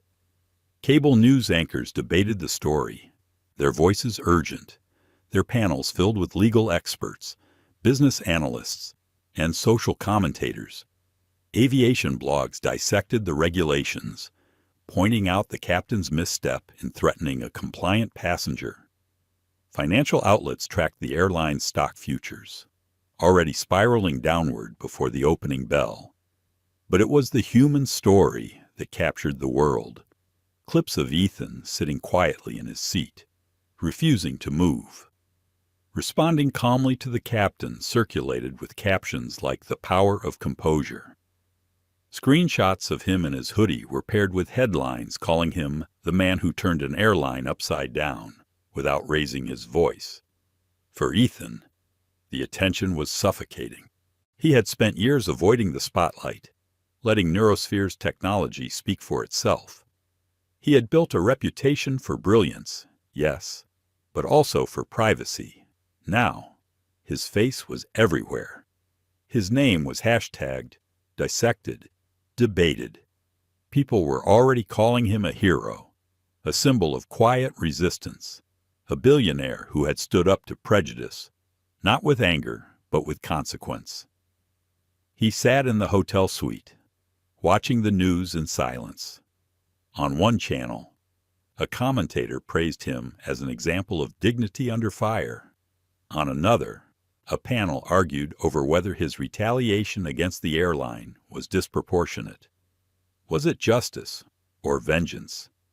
Ethan leaned back in the chair, closing his eyes. He hadn't wanted any of this. He hadn't wanted to be a symbol.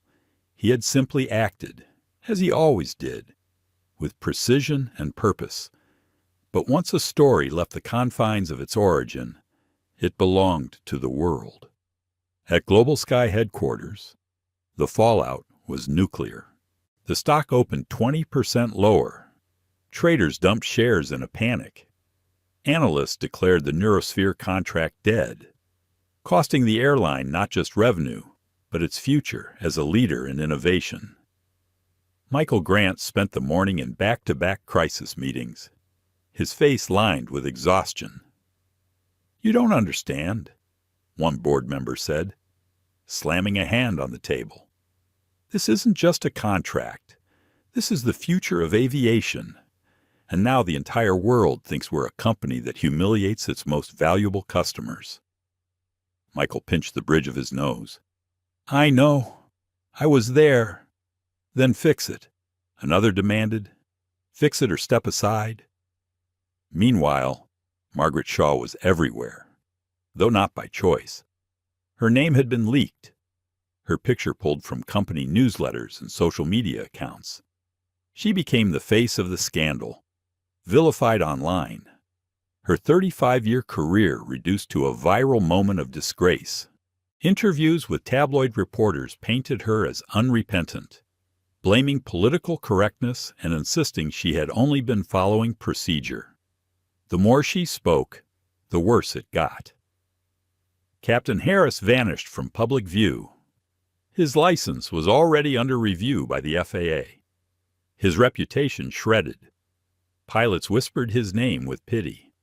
A cautionary tale of what happened when judgment bowed to bias. And Richard Langford, once untouchable in finance, found himself hounded by investors and rivals alike.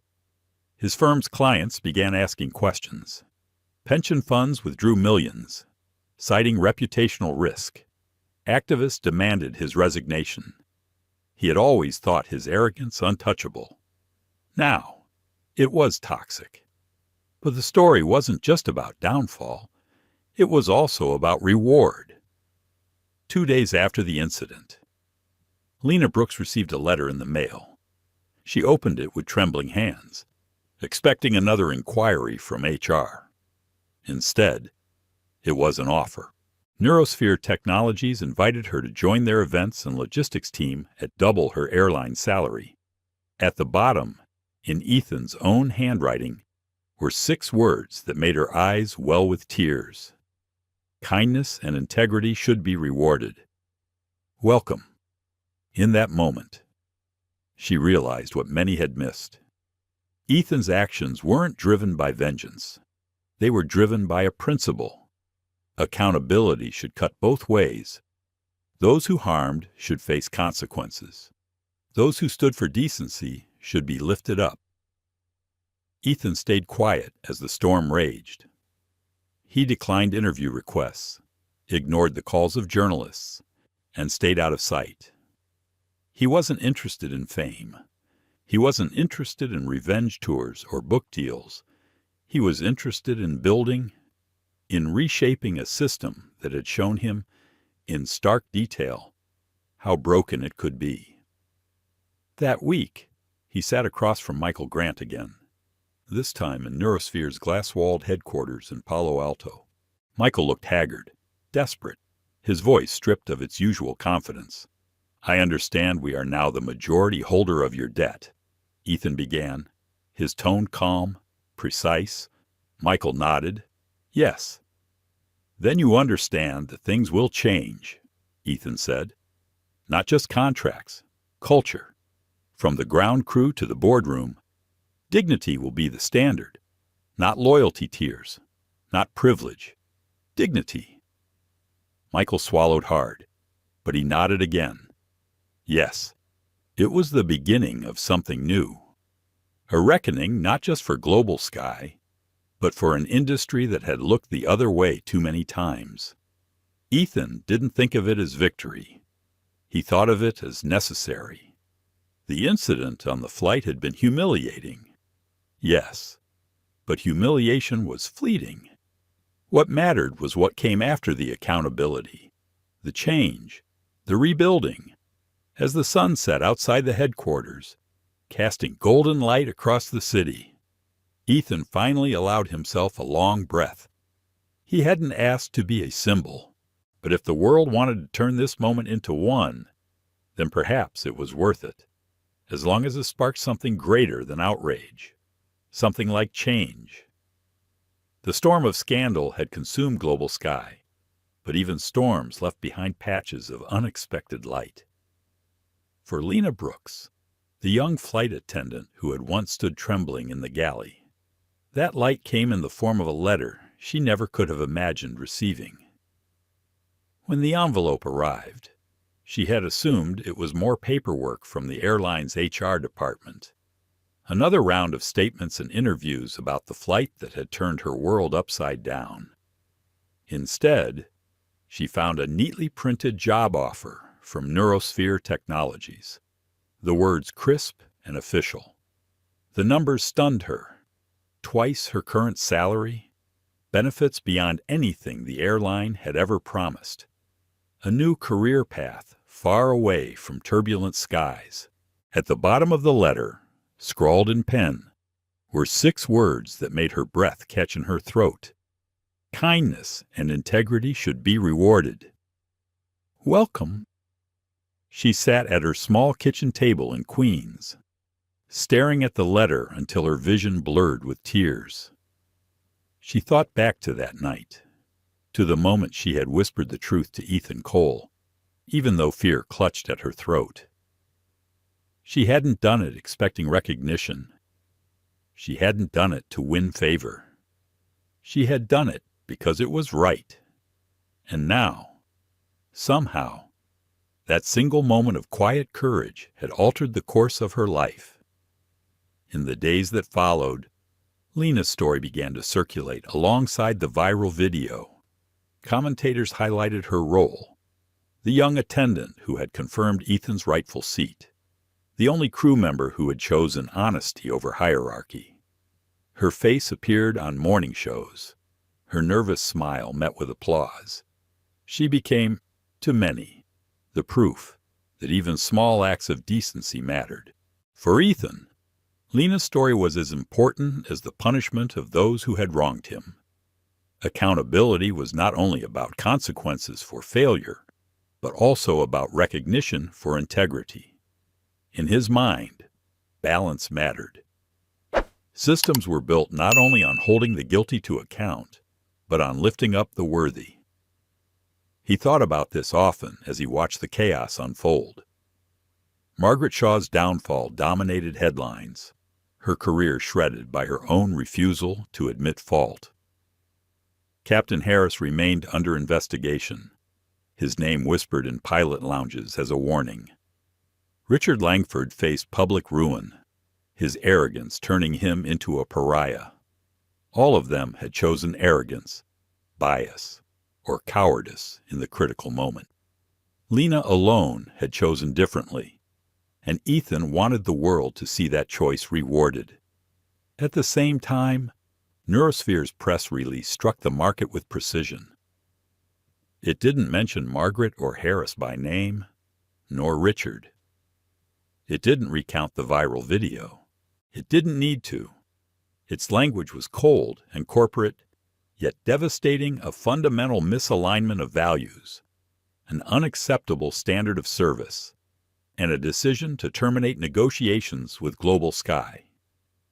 It was enough to trigger a sell-off that cost the airline nearly $200 million in a single day.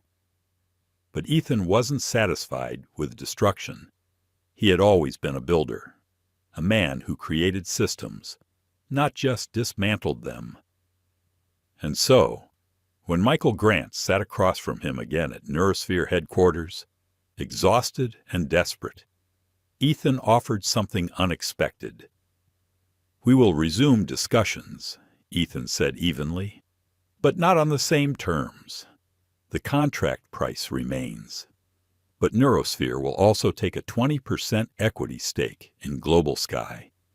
We will not simply supply you technology. We will rebuild your culture." Michael looked stunned, then oddly relieved. "Rebuild?" he echoed. "Yes," Ethan said. "Every employee, from baggage handlers to executives, will undergo training, diversity, bias awareness, conflict de-escalation. A new philosophy: dignity is the only platinum status. Until your airline reflects that principle, the partnership cannot succeed." Michael hesitated, then nodded. "If that's what it takes." That was how the Flight for All initiative was born. Announced weeks later in a full-page advertisement across major newspapers, it declared a sweeping cultural overhaul for Global Sky Airlines. Every employee, from pilots to gate agents, would be retrained. New hiring pipelines would be created for underrepresented groups in aviation. Scholarships would fund aspiring pilots and engineers from communities long excluded from such careers. For the public, it was a startling turnaround. For the airline's employees, it was a shock. Some grumbled, some resisted, but many saw hope. For the first time, dignity and respect were not just slogans on posters in break rooms, but core measures of performance. Lena Brooks, now wearing a Neurosphere badge instead of a Global Sky uniform, watched the announcement on television from her new office. She felt a swell of pride. Not because she had been singled out, but because she knew the truth. Ethan Cole's calm defiance, his quiet insistence on principle, had sparked this.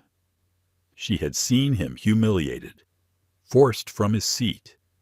Yet she had also seen him transform that humiliation into something larger than himself.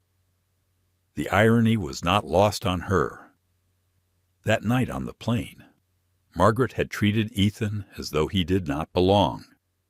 Richard had dismissed him as unworthy. Captain Harris had threatened him with removal. None of them had imagined that the man they looked down upon would become the architect of their reckoning. And yet, Ethan carried no gloating, no vindictive fire. His approach was steady, measured, like everything about him. He didn't want revenge. He wanted change. He wanted a system that would not force another man, another woman, to face what he had faced. Late one evening, as Ethan reviewed new proposals for the airline's training modules, Isabel Grant stepped into his office.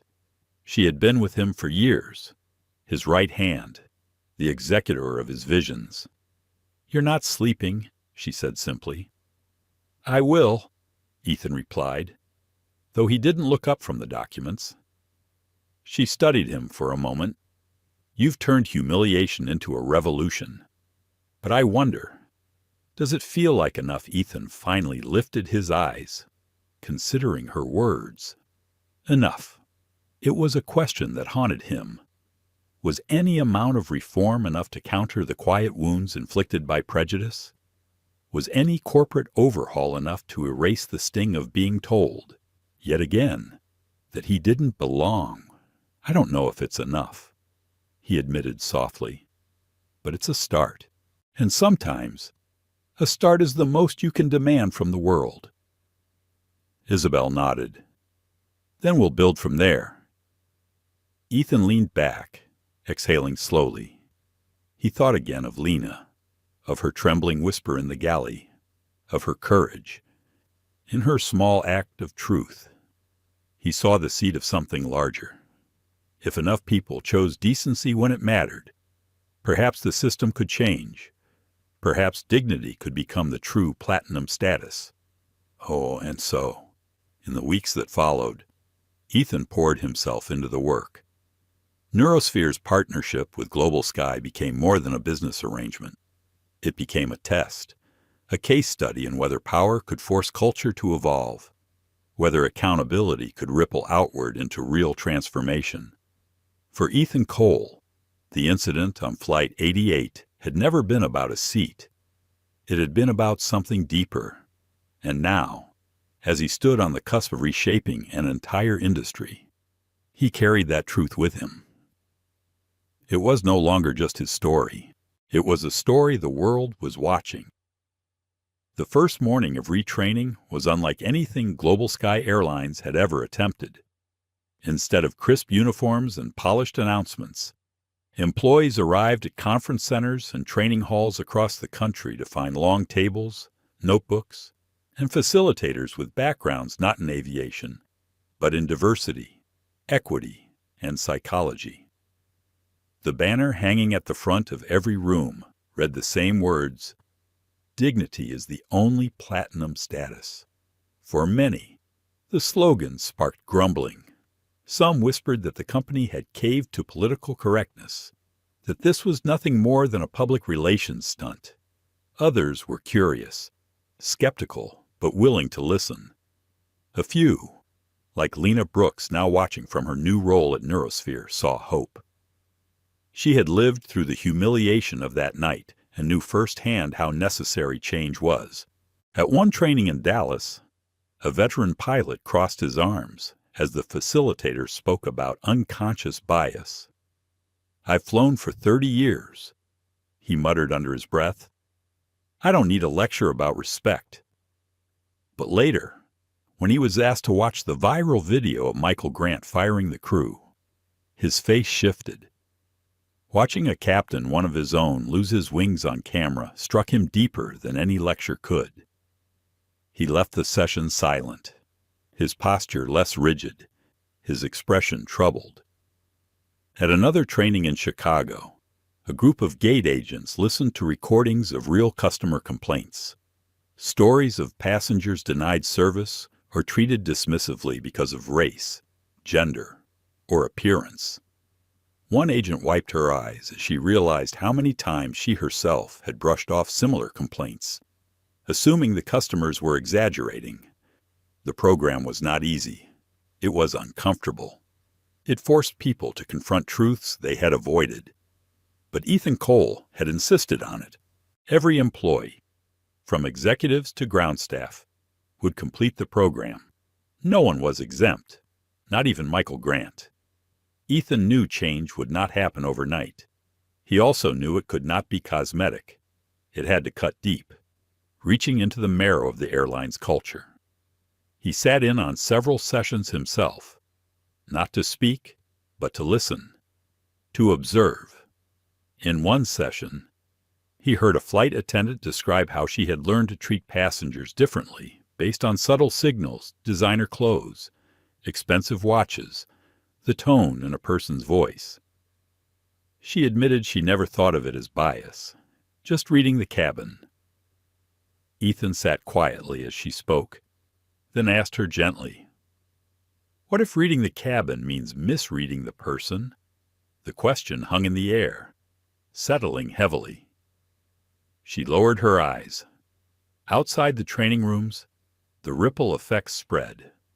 Global Sky's public apology, signed by Michael Grant, filled full-page ads in major newspapers. Unlike typical corporate statements, it was raw, direct, and detailed. It named the failures of Flight 88, admitted the systemic bias behind them, and outlined the steps being taken to correct them. The response was mixed. Some applauded the honesty. Others remained cynical, but the airline's sincerity was undeniable. Ethan himself refused interviews. He let the work speak. While journalists clamored for his voice, he focused on the mechanics of transformation funding scholarships for underrepresented students in aviation, creating mentorship pipelines, and building accountability systems into performance reviews. At Neurosphere headquarters, Isabel Grant monitored the rollout closely. She brought Ethan daily updates, completion rates of training, employee surveys, customer response data. "It's not perfect," she told him one evening, "but it's movement, and movement is better than inertia." Ethan nodded. He trusted Isabel's judgment as much as his own. But at night, alone in his office, he wrestled with questions that refused to leave him. Had this truly changed anything, or had it simply forced people to behave differently under the threat of losing their jobs? Could dignity be taught, or only demanded? He remembered the humiliation of being asked to leave his seat, the quiet sting of being dismissed as if his presence were an anomaly. Could training erase the centuries of assumptions behind that moment? Or was he simply forcing the airline to mask its flaws more carefully? These thoughts weighed on him, but so did the alternative: doing nothing, allowing the system to continue unchecked. He had been given power, and power carried responsibility. He would not walk away from it. Meanwhile, the public narrative continued to evolve. Business schools began teaching the incident as a case study in corporate accountability. Analysts dissected the cost of biased billions in lost market value. Reputations destroyed. Careers ended. Social commentators highlighted Ethan's calm defiance, contrasting it with the arrogance of Richard Langford and the blind obedience of Margaret Shaw. Richard, stripped of his airline privileges and reeling from investor withdrawals, disappeared from the public stage. Margaret, facing relentless media attention, retreated as well, her attempts at justification falling flat. Captain Harris, his license suspended, became a symbol among pilots of what happened when judgment failed. But Lena Brooks flourished. Her story inspired others within the airline to speak up, to admit moments when they had stayed silent out of fear. She received letters from strangers thanking her for her courage, telling her she had restored their faith. In interviews, she never portrayed herself as a hero. "I just told the truth," she said simply, but for many, that truth was revolutionary. Ethan followed her progress quietly. He didn't reach out often, preferring to let her find her own path. but he kept her close in the system he was building. To him, she represented the possibility of change at the individual level. Weeks turned into months. The outrage cooled, replaced by cautious optimism. Global Sky's stock stabilized, bolstered by Neurosphere's investment and the credibility of the overhaul. Slowly, passengers began returning. The words "Flight for All" became more than a program. They became a promise. And yet, Ethan knew the work was never done. One incident had revealed the cracks, but cracks ran deeper than one flight, one airline, one company. They ran through society itself. He couldn't fix everything, but he could set an example. He could force a reckoning that others might follow. Late one evening, as he stood by the window of his office overlooking Palo Alto, Ethan whispered words that had become his quiet mantra since that night. Actions have consequences. He had seen the consequences of arrogance, bias, and entitlement. He had also seen the consequences of courage and integrity. His role was to ensure the balance between them, to tip the scales toward dignity. The airline was rebuilding from ashes. Yes, but so was something larger. A belief that change, however slow, however incomplete, was possible. Months had passed since Flight 88, but the memory of that night lingered in Ethan Cole's mind, with the clarity of something burned into his skin. Sometimes it came to him in quiet moments, when he was sitting at his desk long after the office had emptied, the city lights glowing beyond the glass.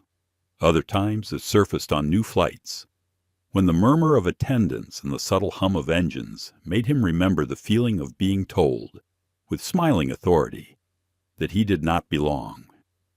What had begun as humiliation had reshaped an entire airline. Global Sky was no longer the same company that had escorted him from Seat 1A to 4D. The Flight for All program had taken root. Employees spoke of dignity not as an abstract policy, but as something tangible, measurable.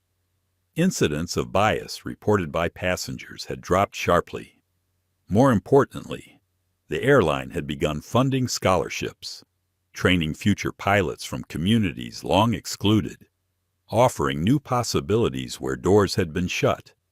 Michael Grant, once defensive and desperate, had grown into an unlikely ally. Ethan saw in him a man chastened, humbled by failure, but willing to rebuild. Their conversations were no longer about contracts and profit margins. They were about culture, responsibility, and the fragility of trust. For all his flaws, Michael had embraced accountability, and Ethan respected that. But Ethan himself carried something heavier. He had become a symbol against his will. Everywhere he went, people recognized him as the billionaire who had stood up against discrimination at 36,000 feet.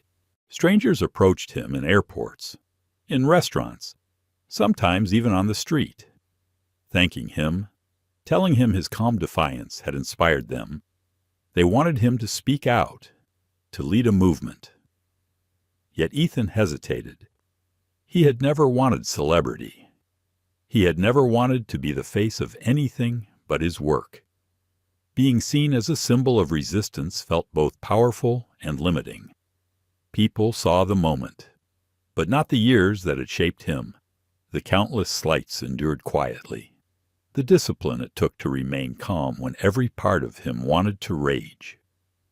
Late one evening, Isabel found him staring out the window of his office, his reflection superimposed on the lights of Palo Alto. "You're thinking about it again," she said softly. About what Ethan asked, though he knew what she meant, about whether it mattered, whether it was enough. He turned, studying her face, the calm steadiness that had carried them through so many storms. "I keep wondering if anything really changes," he admitted. "We retrained an airline. We forced accountability. But bias doesn't disappear because you hold a seminar. Arrogance doesn't vanish because you fire a captain or a flight attendant. What if all we did was force the system to hide itself better? Isabel stepped closer. Maybe, but you also showed what consequences look like. You reminded people that silence can be powerful, that accountability can cut deep. That matters. It won't fix everything, but it sets a precedent, and precedents ripple. Ethan let her words settle. Precedents ripple. He thought about Lena, now thriving in her new role at Neurosphere. Her courage had rippled outward, reminding him that even small acts mattered. He thought about passengers who had written letters describing how differently they were now treated by Global Sky staff. He thought about young students who had received their first scholarships, their dreams of aviation suddenly within reach. The change wasn't perfect. It wasn't total, but it was real. One morning, Ethan boarded a Global Sky flight again, months after the scandal. The new uniforms carried a small emblem embroidered above the Heart Flight for All. The attendant greeting him at the door looked him in the eye, her smile genuine, her voice warm. "Welcome aboard, Mr. Cole. We're honored to have you with us." He nodded, taking his seat not 1A, but 2C this time. He hadn't chosen the flight to test the system. He had chosen it simply because it was convenient. But as he settled into the leather, he noticed something subtle yet profound. The attendants treated every passenger the same. Whether they wore suits or sweatshirts, spoke loudly or softly, they were met with equal courtesy. For Ethan, that moment mattered more than headlines, more than press releases or financial stakes. It was proof that change, however fragile, could take hold. As the plane climbed into the sky, he leaned back, closing his eyes. The humiliation of that night would never leave him, but neither would the lesson. Power was not about the seat you occupied, the wealth you displayed, or the titles you carried. True power was the ability to demand dignity, not just for yourself, but for everyone. When the flight landed hours later, Ethan walked off quietly, unnoticed by most, but he carried with him the certainty that the story of Flight 88 had become something larger than himself. A reminder etched into the industry, into boardrooms, into training halls, that actions, whether cruel or kind, had consequences. For Margaret Shaw, Captain Harris, and Richard Langford, those consequences had been ruin. For Lena Brooks, they had been opportunity. For Global Sky, they had been rebirth. And for Ethan Cole, the man who had sat silently in his rightful seat until the world tried to move him, the consequence was something far greater. He had become not just a CEO, not just a builder of technology, but a builder of conscience. As he stepped into the terminal, blending into the stream of travelers, he whispered the words that had carried him through the fire. Dignity is the only platinum status. And he knew, in his quiet, steady way, that the world would never forget it. Sometimes the greatest battles are not fought with shouting or fists, but with silence, patience, and unwavering dignity. On Flight 88, prejudice tried to strip a man of his place. In doing so, it revealed the fragile arrogance of power built on bias. The crew who judged by appearances lost their careers. The passenger who demanded what was not his lost, everything he thought untouchable. And the airline itself was forced to confront its reflection, reshaping its culture from the inside out. But from that same night came something brighter. A young attendant's courage was rewarded. A company was reborn with a new standard dignity as the only platinum status. And the world was reminded that actions, whether cruel or kind, always carry consequences. This is more than just a story of karma. It is a story of accountability, of respect, and of the quiet strength it takes to stand firm when the world tells you to move. If this story moved you, if it made you think, share it with someone who needs to hear it. And don't forget to like this video, subscribe to our channel, and join us for more real stories where justice finds its voice in unexpected ways.